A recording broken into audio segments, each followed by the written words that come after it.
Bad Boys is a series of American action comedy films starring Will Smith and Martin Lawrence as two detectives in the Miami Police Department, Mike Lowry and Marcus Burnett. The series was created by George Gallo, Joe Pantoliano. Appears in all four films.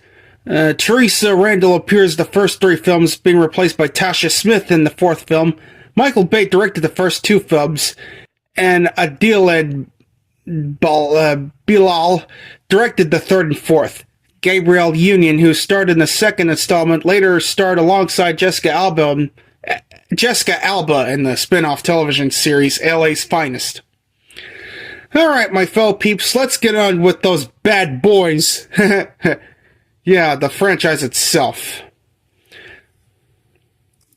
Okay, it just started as April 7th, 1995, where we have the very first Bad Boys film started, which was like 29 years ago.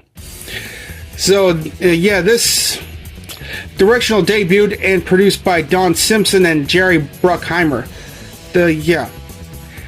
So it starts off with those two police detectives, two Miami narcotics detectives who are investigating the $100 million stolen packs of heroin and must order to protect a murder witness from an international drug dealer. Okay, it starts off with lifelong friends Mike Lowry and Marcus Burnett are devoted Miami police narcotics detectives investigating $1 million of seized mafia heroin. The biggest career bust, which was stolen from a secure police vault. Internal Affairs suspects that it was an inside job and threatens to shut down the entire department unless they recover the drugs within 72 hours. Mike asks for one of his informants and ex-girlfriend Max Logan to look for people who are nearly rich and therefore suspects. She gets herself and her best friend Julie Mott hired as escorts by Eddie Dominguez. A crooked former cop. The party is soon interrupted by Eddie's French drug kingpin boss Fauché and his henchmen Casper, Ferguson, and Noah. To further cover his tracks because of the slip-up, Fauché kills Eddie and Max while Julie manages to escape. The madam who hired Julie and Max is disposed of by Noah, who then knocks out Mike as he investigates Max's death. Well, that's fucked up. Okay, Mike and Marcus meet their old informant Jojo to learn about the location of the chemist who is cutting the stolen drugs. The three return to Mike's apartment, where Marcus's wife Teresa confronts them and confirms Julie's suspicion they have been impersonating each other. Fauché and his gang show up and kidnap Julie. Okay, Their department is shut down by Internal Affairs. Despite being reassigned, Howard delays the order, giving Mike and Marcus more time to solve the case. They access Eddie's private police database profile and learn that the police secretary Francine is his former girlfriend. She was being blackmailed by Fauché and Eddie after they took nude photos of her, threatening to post them at their kids' school. Oh, that's fucked up. Okay, Mike and Marcus detectives Shantez and Ruiz head to the Miami Opa Locka Executive Airport. During a fierce shootout, they kill Fauché's remaining henchmen, including Casper and Ferguson, and rescue Julie. After a tense conversation with Marcus, Fauché superstitiously draws a gun, but is shot to death by Mike before he can kill Marcus, avenging Max's death. An exhausted Marcus leaves Julie with Mike and heads home, eager to be reunited with his family. Yeah, that's how you fucking make a movie. Okay, so that's Bad Boys 1 for you. Now Bad Boys 2, which was released back in July 18th, 2003. 8 years later, after taking down Fauché, Miami police detectives Mike Lowry and Marcus Burnett are investigating drug trafficking of ecstasy in Miami. They infiltrate a Ku Klux Klan meeting, only to discover that they are buyers, not distributors. After a radio malfunction leads to a delayed arrival of the Miami Police's Tactical Narcotics Team, TNT for short, Mike and Marcus end up in a shootout with the Klansmen. While covering Marcus, Mike inadvertently shoots him right in the ass. Oh, shit. That is so fucking painful if you ask me. Just as painful as getting a shot in the ass. Now I'm talking about, well, not that kind of shot from a goddamn gun, goddammit. These antics reinforce Marcus' doubt about whether he should remain partners with Mike, who is secretly dating Sid, Marcus' younger sister. Marcus is waiting for the right time to tell Mike he is transferring out the TNT unit. Unbeknownst to both Marcus and Mike, Sid is working undercover for the DEA as a money launderer to branch the Russian mafia, operating in Miami's drug trade. They are distributors working with drug lord Hector Juan Carlos Johnny Tapia. Oh my god, I cannot remember I cannot forget about what I just saw after that TV shit in one of those TV stores where Mike and Marcus were talking about what happened to what just happened to Marcus's ass by saying, "My ass hurts from what you did the other night." No wonder I couldn't even get an erection. Oh my god.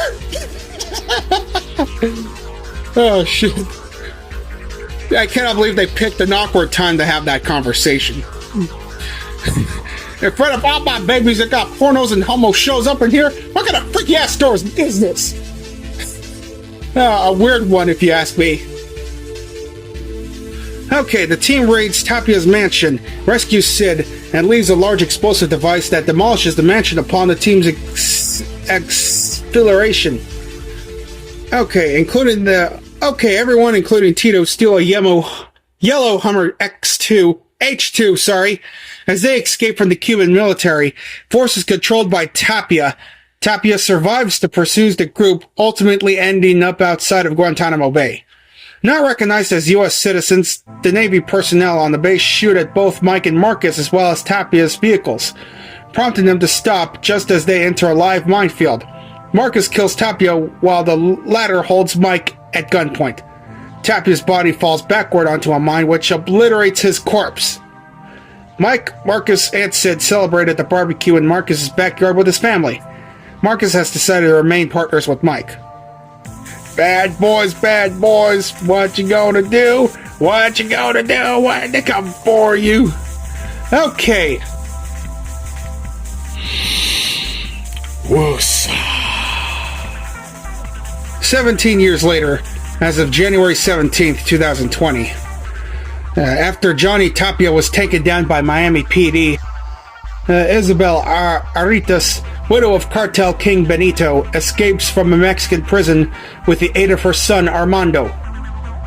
Okay. Isabel sends Armando to Miami, tasking him to recovering a substantial stash of money his father Benito had hidden, as well as assassinating the people responsible for his father's arrest and eventual death in prison. Okay, Isabel also demands that Armando killed Mike last. In Miami, Mike accompanies Marcus to the birth of his first grandson, desiring to spend more time with his family. Marcus tells Mike he intends to retire, to Mike's chagrin. During a foot race against Marcus to prove who was faster, Mike is shot by Armando and left in a coma for months. Chastised by Isabel for targeting Mike first, Armando continues to assassinate other targets in his list during Mike's convalescence. Okay, following Mike's recovery, he is determined to seek revenge and unsuccessfully attempts to recruit the now retired Marcus, causing falling out between them. Well, damn. Howard later reveals his intentions to retire as well, offering advice to Mike that he needs to find a path forward in life. He is abruptly assassinated by Armando moments later. Oh, shit. Well, I'll talk about one last time, man. Alright, at the abandoned hotel, Mike meets Isabel and scolds her for concealing the truth from him. A shootout quickly ensues between Ammo and Isabel's men. Marcus shoots the pilot of Isabel's escape helicopter, causing it to crash and start a fire. Then the confrontation starts, while Mike tells the truth to Armando. In a fit of rage, Armando beats on him, That's what she said, who refuses to retaliate. He demands the truth from his mother, and Isabel confirms that Mike is his real father. Oh my god. Okay. Sometime later, Rita has been promoted to captain, while Mike and Marcus placed in charge of ammo. Mike visits a remorseful Armando in prison, offering him a chance to earn some redemption on a new case, which he accepts. Okay, 4 years later, after the death of Isabel Aritas, yeah, Bad Boys 4, Ride or Die, has existed as of June 7th, 2024. Okay, MPD Detective Mike Lowry marries his physical therapist, Christine. During the reception, his partner, Detective Marcus Burnett, suffers a mild heart attack and goes into a coma, where he experiences a vision of the late Captain Conrad Howard telling him it is not his time. When Marcus wakes up, he believes he cannot die. Soon after, a news report reveals that Captain Howard was tied to corruption with the drug cartels. With Captain Howard's legacy being posthumously tarnished, Mike and Marcus are determined to prove his innocence with the help of Captain Rita Cicada and her new boyfriend, mayoral candidate Adam Lockwood. Yeah. Mike and Marcus visit Mike's son, Armando Aritas, who is incarcerated for Howard's murder. Armando tells them that Howard was not corrupted, but knew who was. The corrupted officials hired him and his mother to kill Howard because he was close to exposing the corruption, and offers to help them identify the person responsible for Howard's murder. Well, damn. Okay, with the assistance of Ammo, Advanced Miami Metro Operations, members Dorn and Kelly, Mike and Marcus uncover with the video clues behind the murder and setup. Armando identifies the man who hired him to kill Captain Howard as James McGrath, a former Army Ranger designed to DEA intelligence in South America. Oh shit. While undercover, McGrath got captured by the cartel and was tortured until he gave up his associates has been working with them ever since. Okay, using later on during the fight. Okay, Lockwood attempts to double-cross the team, but Rita thwarts his attempt of shooting her during his escape, sending him to the water and causing him to be devoured by an alligator. Mike confronts McGrath, who holds both Christine and Marcus hostage at gunpoint. Okay, so Judy prepares to kill Armando, but Kelly tells her mother that he saved her life. Begrudgingly grateful for his heroic act, Judy kills Mercy to Armando and allows him to escape. Afterwards, Mike and Marcus and Howard are cleared of all charges and the corruption is exposed. Mike and Marcus' families then celebrate by having a picnic in the park, with Mike and Marcus cooking food on a public grill with Reggie. Yeah, there's some things that I couldn't get in one shot. Like the LA's Finest TV show based on the Bad Boys franchise, and Bad Boys Miami Takedown for the GameCube, PlayStation 2, Xbox, and PC. Oh yeah, even the fucking soundtracks. Yeah, especially the ones nowadays. If you like listening to modern music, you could say that those are bangers. I could say something about the ratings and shit. Rotten Tomatoes gave Bad Boys 1 a 44%, and 24% for Bad Boys 2 and LA's Finest. Bad Boys 3 for Life, 76%. Bad Boys 4, Ride or Die, 65%. Well, you could say the rest, you could take a good look at the rest of the ones. This series has grossed over $1 billion worldwide. The first and fourth films received mixed reviews from critics. The second was unfavorably received, and the third had generally positive reception. And I also gotta say, the storylines of every Bad Boys film are fucking stupendous. And the movie developers done a great job at stunts and explosions and action and all that kinds of good shit.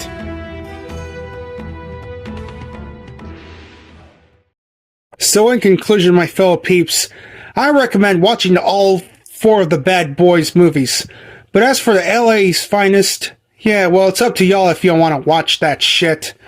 So anyway, my fellow peeps, we ride together, we die together. Bad boys for life.